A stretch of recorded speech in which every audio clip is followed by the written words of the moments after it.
Triple H, yeah. You really don't know Triple H? She knows Triple H. Do you know D-Generation X?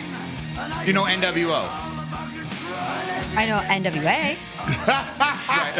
They're more important. Trust me, NWA is more important than NWO. I thought so. Exactly. But did you watch the other NWA growing up Saturday nights on TBS at like 6 o'clock in the afternoon before you'd go out? Yes, You'd I remember sit there and that watch too. these terrible matches. We're talking wrestlers? Well, NWA, the rap group, Yes. yes, obviously. Well, there's also Yes. a wrestling alliance that became WCW. Oh. Smalls has no way. We're speaking a different language right Here's the now. wrestlers I know. Hulk Hogan. Yeah. I know The Rock. Uh-huh. I know John Cena. Woo, you know Ric Flair. I know Ric Flair. Woo! Seen him at many Okay. Blues game. I know Road Warriors. Oh, yeah. Because James Laurinaitis was on the Rams. And I interviewed them Right. because of his dad, obviously. I know. That might be it. HBK? Never heard Heartbreak Kid, Shawn Michaels? Never heard of that person. Stone Cold Steve Austin. Oh, I know Stone Cold Steve Austin. Yes. Batista, you probably know because he's an actor now. Never heard of that person. Unfamiliar. Okay. all Sorry we to can that stop- man. We can stop going down the rabbit hole now. You made your point.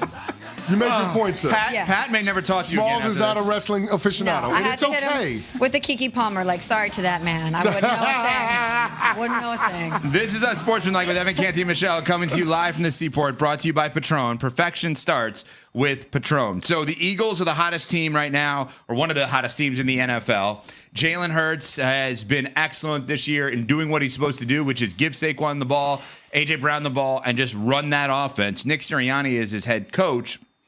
Said something yesterday that had people kind of raise up a little bit and say, interesting how you labeled him. Here is what Sirianni had to say.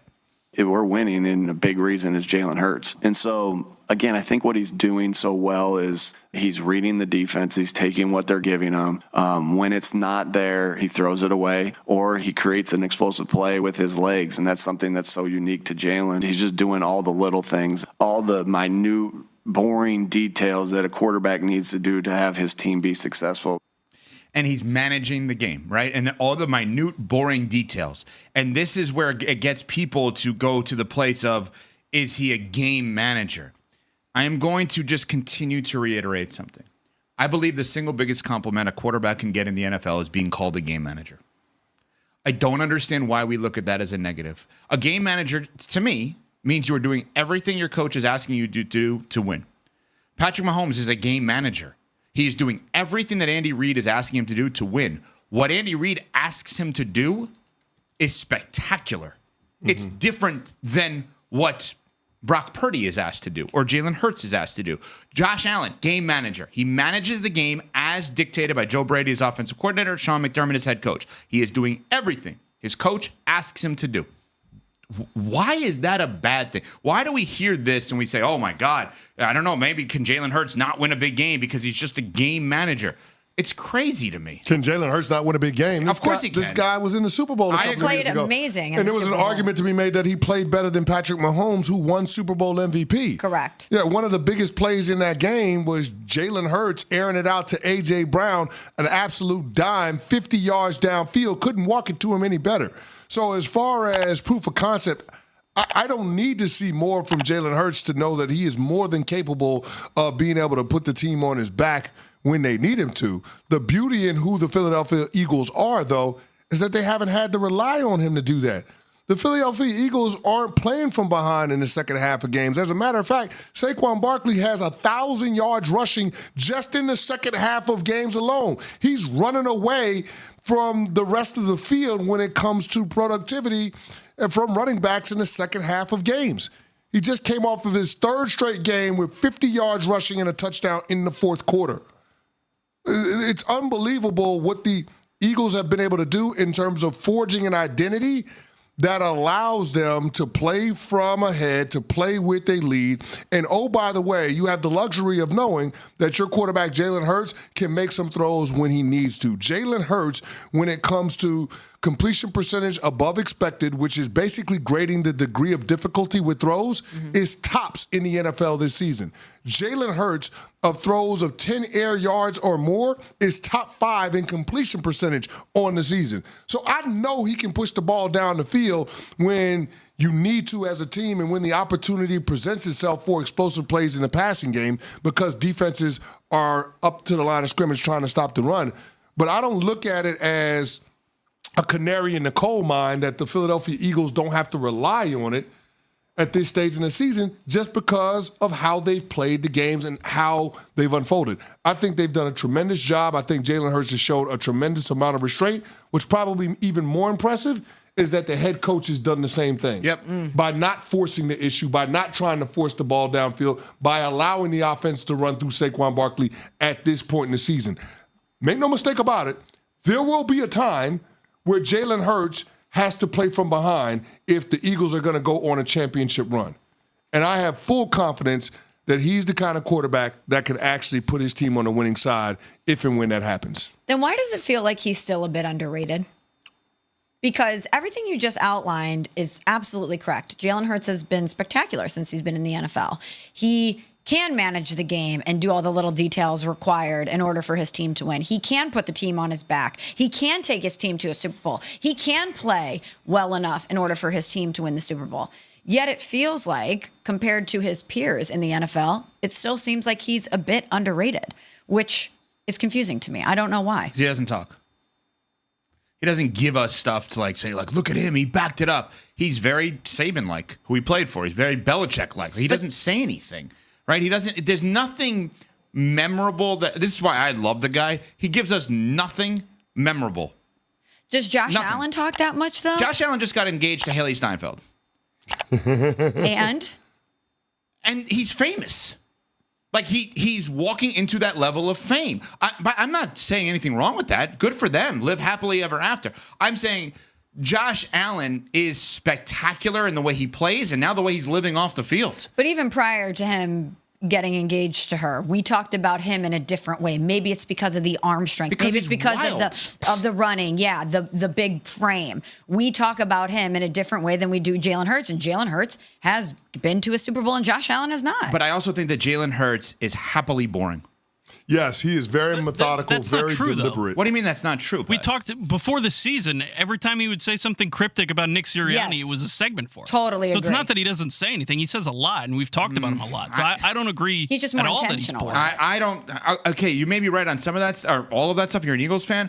I look at Jalen Hurts and say he gives us, and I mean this complimentary, he gives us nothing memorable. He's happily boring. He happily runs the system. He's doing everything he can to just win games. I agree with you. I think with the style of play, he's very methodical, very deliberate in terms of how he plays. I love it. Yeah, I do too. I mean, the guy makes plays when he has to, but I think he also recognizes how special Saquon Barkley is and how it plays to the strength of that Eagles team, which is the offensive line. I remember the shot of those two guys working out in the offseason in the Eagles weight room, and all you see is Jalen Hurts behind Saquon Barkley smiling because I think he understands how special of a talent Saquon was. And he's happy to let the offense run through Saquon Barkley because Jalen Hurts is not in it for the individual accolades, the individual acknowledgement.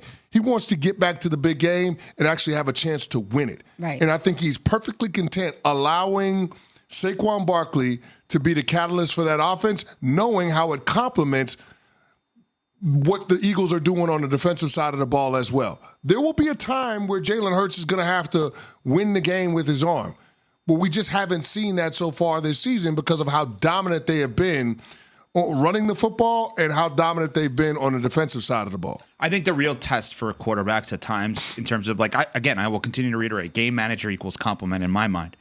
Are you willing as a quarterback to throw the ball 15 times or less in a win? And I believe Jalen Hurts is. Josh Allen has now proven. Well, they threw the ball 19 times against the Baltimore Ravens. But my point is, I don't believe every quarterback would be willing to do that. Do you guys? Do you think every quarterback would be willing to say, yeah, whatever you need? Oh, so coach, I believe in you. You're telling me we have to throw the ball less than 20 times, less than 15 times, and we're going to win? Sure. I'll do that. How many quarterbacks would truly be able to do that? And strategically, why it would make sense, right? If you have Saquon Barkley and A.J. Brown in this case. I mean, let's be honest, okay? I'm thinking of someone, obviously. Aaron Rodgers in his prime in Green Bay is fine doing that? Probably not. No. Aaron Rodgers had definitively a better career than Jalen Hurts. I'm not arguing that. Yeah. He's one of the greatest players to ever play the sport. No doubt.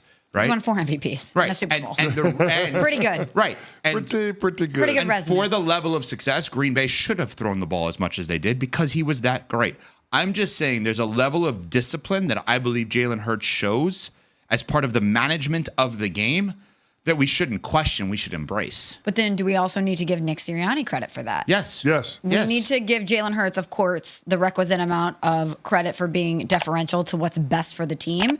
But we always talk about Mike Tomlin and how he's able to finesse a locker room and get everybody to pull the rope the same way and buy in. And we don't really say that about Nick Sirianni. Actually, you know what? Now that I'm thinking about this, I don't know how much credit I want to give Nick Sirianni with that. go on. And That changed quickly. No, but I'm going to tell you a reason why. Because Nick Sirianni lost both of his coordinators from that Super Bowl team a couple of years ago, and he hired his own guys, Brian Johnson, Sean Desai, and that was an unmitigated disaster. He had to demote Brian Johnson. He ends up elevating what? Matt Patricia? Yeah. Yeah, so this past offseason, the general manager, Howie Roseman, according to Diana Rossini and others, had his fingerprints all over them hiring Kellen Moore to be the offensive coordinator and Vic Fangio to be the defensive coordinator. I don't know how much credit I want to give Nick Sirianni in terms of having restraint when it comes to the play calling and the overall philosophy that the offense has embraced. I mean, remember, when they went into their bye week, it was the players going to Nick Sirianni and say, hey, let's run the ball more. Now, to his credit, I think they did that, but I don't know how much credit I want to give Sirianni with the restraint of it all, the discipline that has been shown, just because I don't think it's him that's doing it. I think this is Kellen Moore, and if he doesn't go along with it, that being Nick Sirianni, his ass ain't going to have a job. So we're back to the place where a coach who's 44-19 in his career and went to a Super Bowl, we still don't know what he's good at? See, I am going to give him credit for that exact reason. The restraint is what I'm going to give him credit for. Because he can go out kicking and screaming and yelling.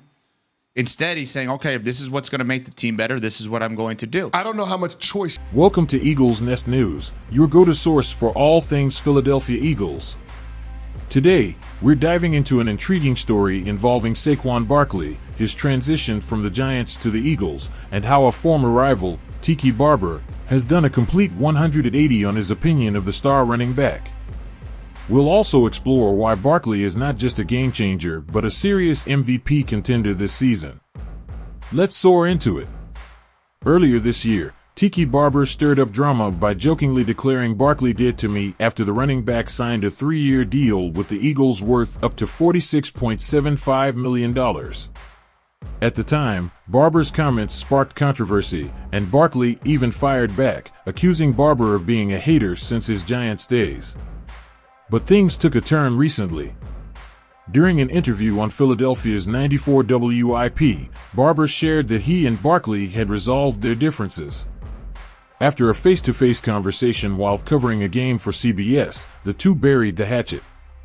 Barber admitted his comment was taken out of context and emphasized that his criticisms were never personal. Fast forward to today, Barkley's move to Philadelphia has been nothing short of transformative. Leading the league with 1,766 scrimmage yards, he's not just elevating the Eagles' offense, he's a legitimate MVP candidate. Even Barber, once critical of Barkley, now calls him the NFL's MVP, crediting him for turning the Eagles into a dominant force this season. And it's not just talk. The Eagles are sitting at 10-2, and Barkley's contributions have silenced doubters of both him and head coach Nick Sirianni. His impact isn't just about numbers, it's about leadership, clutch performances, and giving the Eagles the spark they needed to chase another Super Bowl. Saquon Barkley's journey from Giants star to Eagles MVP candidate is a story of redemption and triumph. Even former critics like Tiki Barber are now singing his praises, recognizing the undeniable difference he's made. As the Eagles prepare to take on the Panthers this weekend, the team is a heavy favorite, and Barkley is poised to strengthen his MVP case even further. What do you think, Eagles Nation? Is Barkley on track to bring home the MVP award? Let us know your thoughts in the comments, and don't forget to like this video and subscribe to Eagles Nest News for more updates. Together, let's keep soaring.